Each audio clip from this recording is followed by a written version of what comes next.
Hi everybody. I guess you already know that I'm not Matt Odell. He's really busy in the other main stage, so I'm gonna do the moderation. So be easy with me because this is the first time I moderate a panel. So I hope you people disagree a lot, so my job will be easier. So today I'm gonna read this because I kind of please be easy with me. So we talk about like identities on in NOSTR. It's quite a difficult thing to solve. So we here have a very interesting panel. I would like to know first of all if I will start with Victor and then we can just move on. So Victor, do you have like any are you worried about bots in NOSTR as NOSTR is completely open and as being censorship resistant, it doesn't require any KYC or identity. Do you have any do you know how to handle, do you have any vision? Do you know, tell me more about how you imagine NOSTR in the future? Sure. Bots don't worry me at all because in NOSTR there's a concept of web of trust, and it's similar to proof of work on Bitcoin. The same way that proof of work is like an anti-spam mechanism that protects it from Stabile attacks, web of trust is a way to protect NOSTR network from spam from bots. So even if there are like millions of bots for each real person on NOSTR, if you filter all the events using your web of trust, that is like just showing you the events from people that you follow or people that you follow, then you can filter all the garbage and see just the real content or the content that is relevant to you. So I think there's a really good analogy because the same way that it's really easy to verify the proof of work of a block, you can verify if an event is in your web of trust. And the same way that it's really hard to create a block with proof of work, it's really hard to infiltrate in someone's web of trust because you have to create value for them or for the people they follow in order to take part in their web of trust. So I think this is not like a really big issue. Okay, Wendy, do you want to talk something about that? Yes, I agree with. I think web of trust prevent a solution.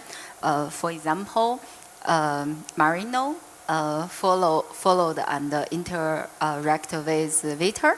So I could be think Victor can be trusted. So this is how about web of trust on NOSTR can less spam and field content. Mariano? Yeah, I think that the whole web of trust scheme, it's really working in NOSTR in sort of like a small world assumption that we kind of know each other in some sense. But web of trust as itself existed like for a long time, but it was with PGP and it was much harder to actually get to transfer trust between groups. I think that a great thing that NOSTR brings to the table is the notion of sort of domain PKI mixed with web of trust. So for instance, you have the NIPO 5s where you can say, okay, this domain, this community, trusts these pubkeys enough to give them a name. And it will maintain that association. Now, if I don't know you, but I know that, for instance, Wendy is part of Yakihon, is part of La Crypta, is part of, I don't know, Odell, of OpenSats, well, she's to be trusted. At least those many communities trust in Wendy. So I can build a sort of web of trust of communities and then multiply that effort, multiply that outcome by their NIPO 5s. So I think NOSTR brings to the table a very interesting mixture of a vertical schema like PKI and an horizontal schema like web of trust.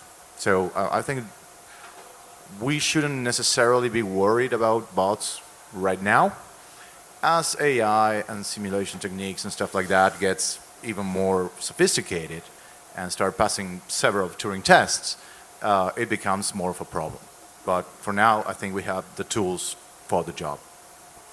Okay, great. So, Victor, what do you think NOSTR brings to the table against regular social network platforms? I think the main thing is that on the regular web, you don't actually own your web identity. You rent it from tech companies, and they allow you to use them as long as your actions are aligned with their interests.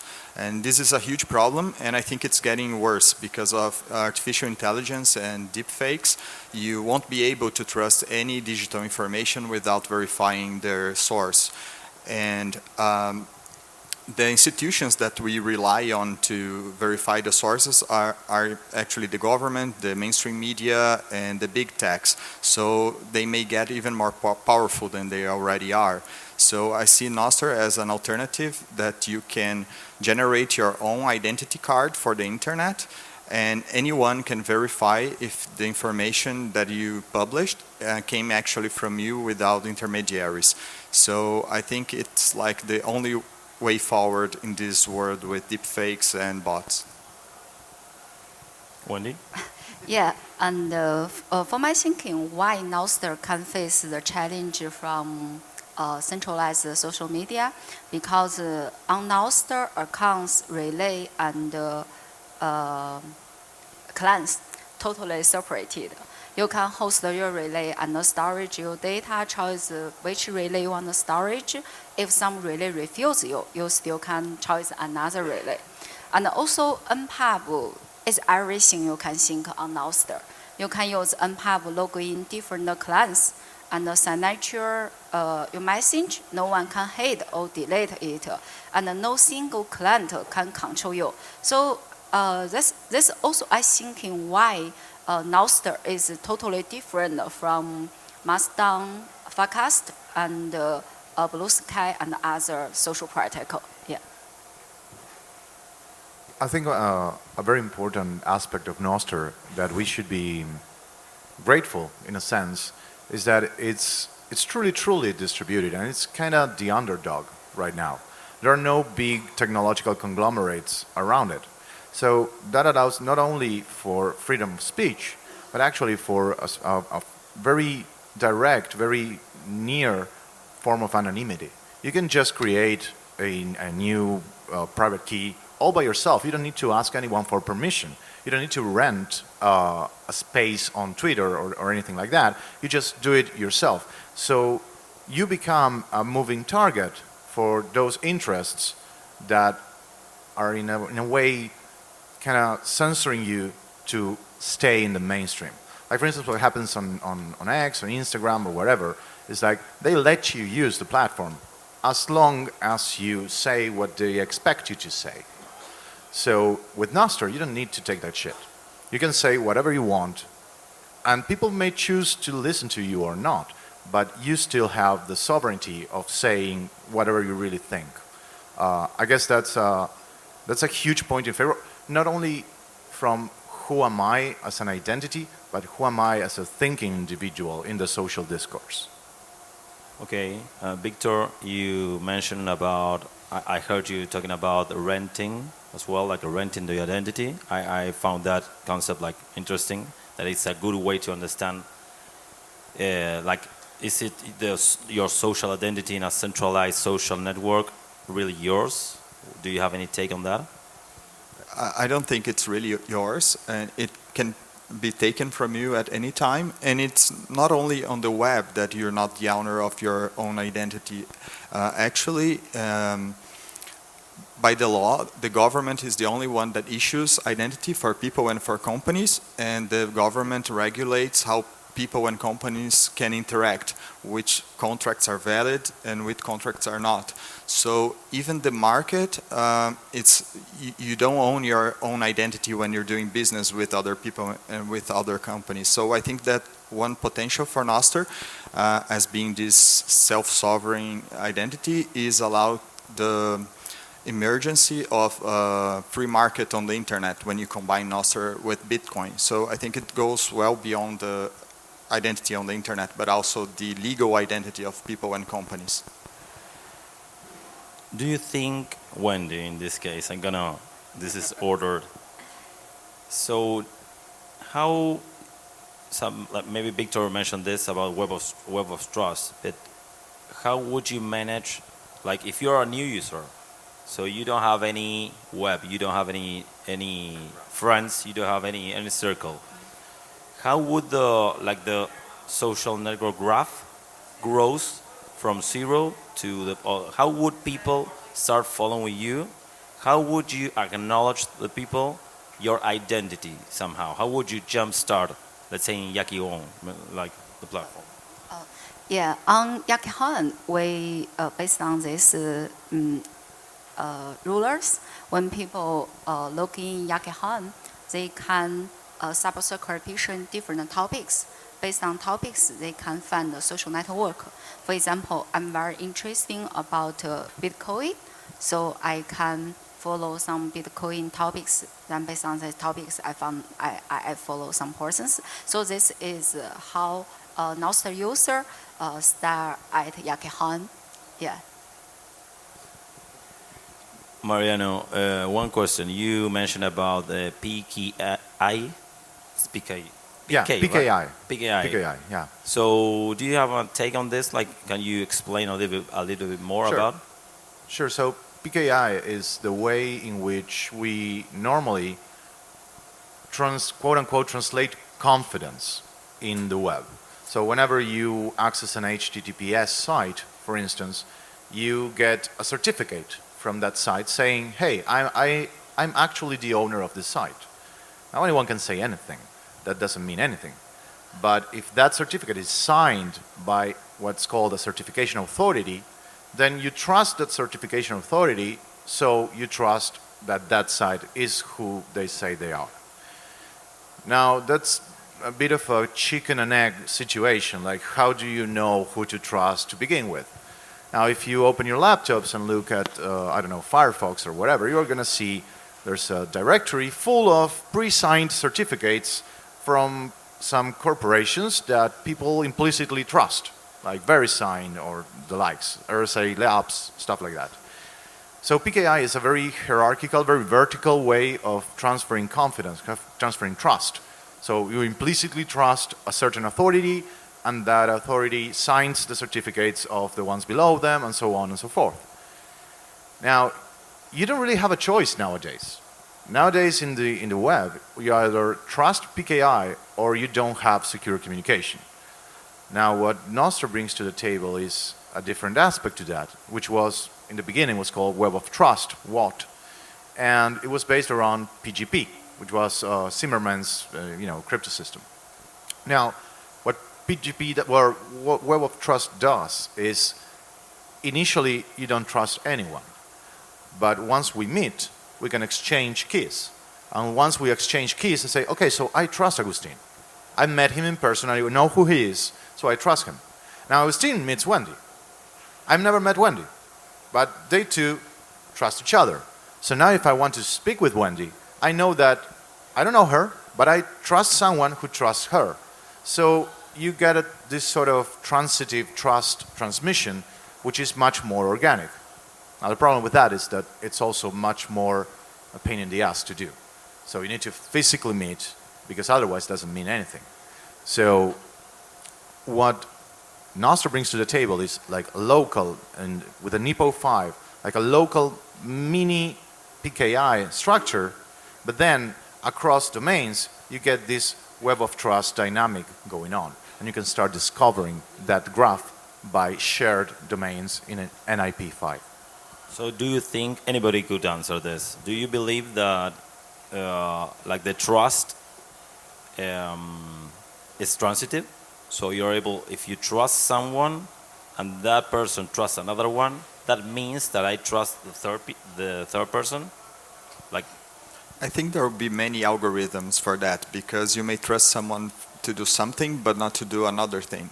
So I think that there will be algorithms that filter just some kind of NOSTR events with some logic of how it navigates your social graph, and then it calculates like a rating for the person for a specific purpose. It could be, do I trust this person enough to buy something of low value on a marketplace? Or could it be, do I trust this person enough to lend her money?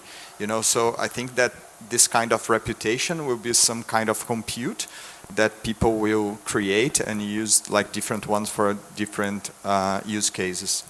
Is there any NIP or like idea to make this a spec to like, I think in NOSTR we don't have already a NIP that tells about the reputation of this kind of like granularity or different kinds of trust. Do we have something similar of this, like on the go? I don't think there's any specific NIP for that, and to be honest, I don't think we need one. Now, here's the thing: the beauty of NOSTR is that it gives you back your power, it gives you back your sovereignty. So you, as Victor was saying, maybe there's a specific algorithm for a specific purpose. Maybe there's a different algorithm for a different purpose. Now, if we were to specify a single one, we would all need to use that one. But if we get the freedom to choose whatever algorithm we want, then maybe we can have like a library of trust propagation algorithms, and we can choose the one that fits our needs best. And I think that's actually in line with NOSTR's philosophy of regaining your sovereignty over your identity and your trust. Wendy, do you want to respond? I have a question for you, but you can answer this. Okay, I can talking another thing about this web of trust.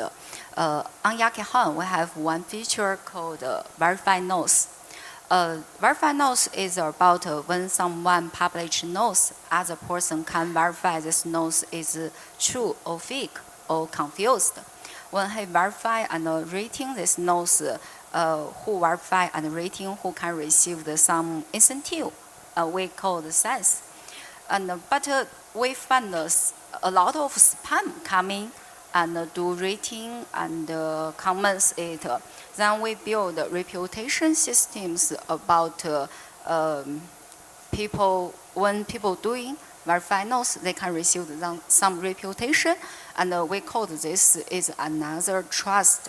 This reputation include the NIP file, and also this guy's social network also include what he did on Yakihan and NOSTR. Yeah.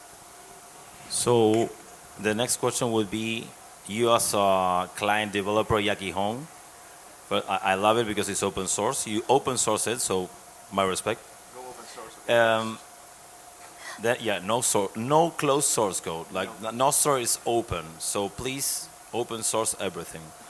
So not everything. Like I do respect any business model down there, but like for the client, maybe we expect that, and Yakihan does it. So what's your take on what's your strategy if, I don't know, if people start talking about like bad things, like let's say the COVID, and we have like the pandemics 2 years ago, and you get some pressure from any other government that wants you to censor or remove the user or ban it. Like, what would you do as Yakihan? Firstly, we can't do anything. For example, ban or delete this person account. We can't, but we can filter some content, or user can mute this person. I mean, for example, when I use Yakihan, I see some spam content on the home page, so I can filter this person. And for Yakihan, we also can filter this person, don't let his content show home page, but we can ban him, his content still show his profile. Yeah, this is Yakihan now how to do. So Yakihan, in this case, if they push you, you wouldn't take any measure. You would say just, I can't. So the users might have to decide to do that. Yeah, user decide mute him or not. And what happens if, I don't know, people say, no, my face is there, like identity is being, I don't know, people are advertising against a company or a brand, and it's making some damage against some person, or even just private stuff that's being done, or even porn. Like things that maybe like you don't want to have in the platform, but organically people just start posting. Like it's taking a different shape as it's organic. It takes a different shape. Like people start using it for things that they can do in regular social network. Yes, so on Yakihan now, WeChat don't show this content. And for example, when you come in homepage, you only can see some content that you're following or trending or paid notes like this. So like this kind of spam content usually from university knows. So we charge this kind of as treasures, don't show it, don't permission it.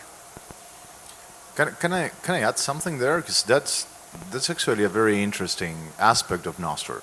Like that very same power of you being sovereign of what you say also kind of buys you a ton of problems, right? So I think that it will come a time when we need to ask ourselves, what's more valuable to us? Is it my sovereignty or my, I don't know, my coddling in a sense of being sure that I'm not going to see content that I find offensive? Okay, so which one is more important? What weighs more in a sense? And I'm always going to go towards freedom and liberty, and freedom of expression and untraceability and sovereignty. But as a whole, as humanity, as digital individuals in a sense, that's a question that eventually we are all going to have to answer for ourselves. And I don't have a good answer, like in general. It's just a very interesting question. And I think that a NOSTR client is like a web browser, you know. It's just a way to access information. We don't expect Google, because it's the owner of Google Chrome, to moderate the content that we access with our browser or Apple. But the government does. Like they do pressure them Yeah. to remove results. Yeah.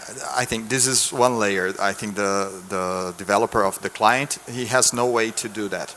But there's another layer. It's the relay layer.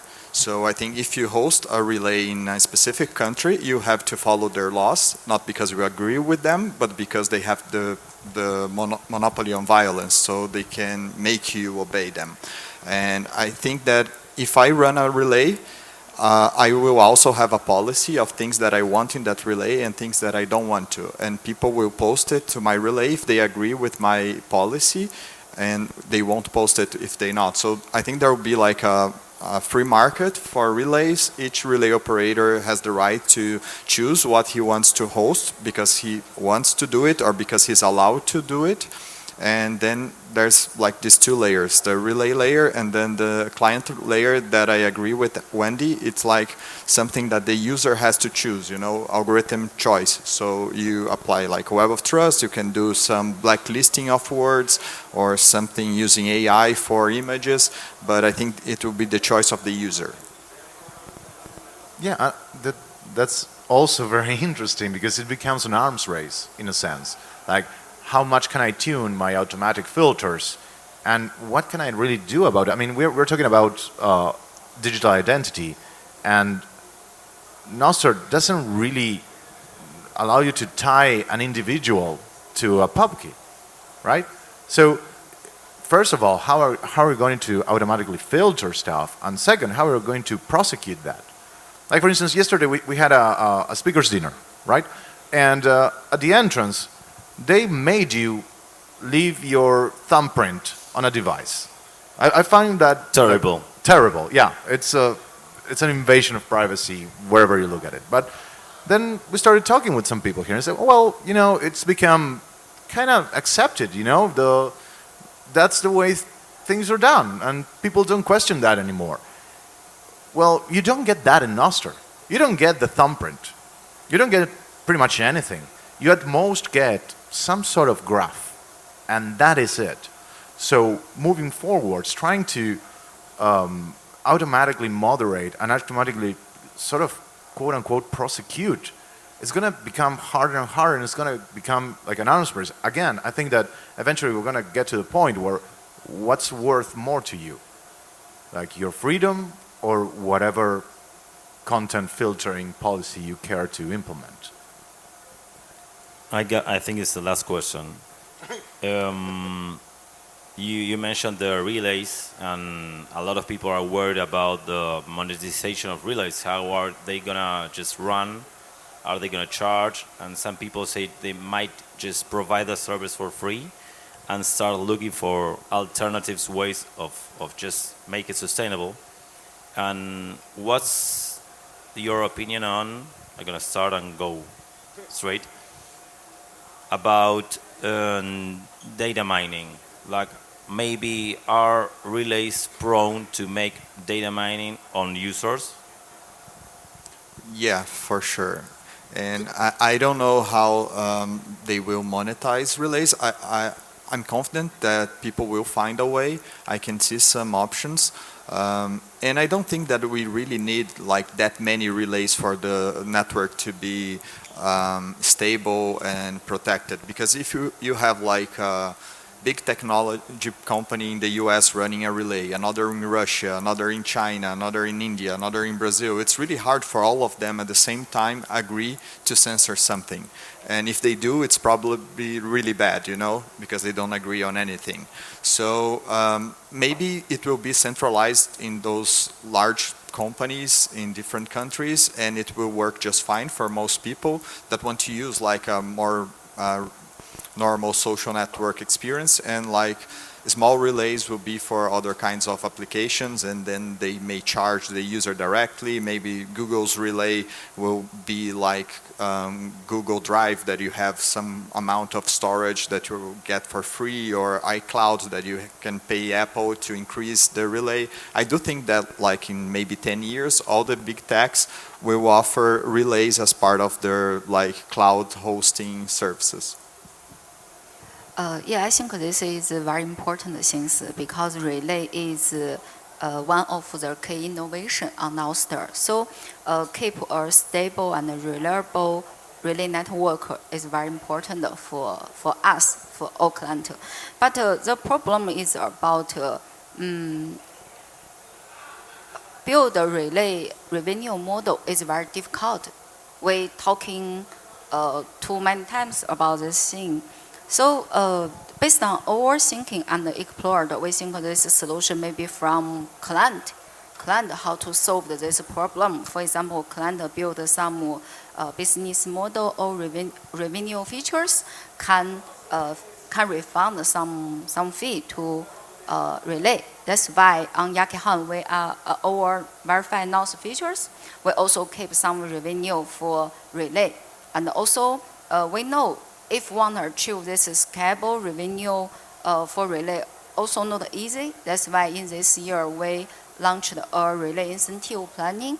We support 15 relay operating 6 months. Then we together explore how to build this incentive model or revenue model about NOSTR. Yeah. Okay, so I have a more. I'm going to pick up from where Victor left, and I'm going to admit that's probably what's going to end up happening. But I have a much more guerrilla-minded outcome. Like, instead of allowing for concentration of power into a reduced number of relays, I would much rather have like hundreds of thousands of micro relays dispersed throughout the globe, similar to the way in which torrent works, in a sense. You cannot stop it. There's just no way. There are too many. If we can get to that point where you can connect to a shit ton of relays, then there's just no way that they can get us all. You mentioned the fact that a lot of different countries and different governments are not going to be aligned. Well, it's not so much about the countries and the governments, it's about the enterprises behind them and the ones actually pulling the strings. So you don't need the countries to agree. You can just, if you have an unpopular opinion, maybe without even a judgment value, a judgment call, like, you are going to get banned, and you shouldn't. Like, I don't care how shitty your opinion is, I want it to be completely public. Because shitty opinions are like bacteria. Once you expose them to the air of rationality, they just die. So we need a bit more of that. Instead of just concentrating on a number of relays, a small number of relays, I would much rather go full commando. Like, nano relays across the globe, unstoppable. Thank you very much. I think we are on time. Yeah, no, it's the way around. We finished the time. Yeah. So it was beautiful to have you guys. Like, thank you very much for your take, and thank you everyone for listening us. I hope I did a pretty decent job. Thank you all. Thanks, guys. Thank you. Thank you.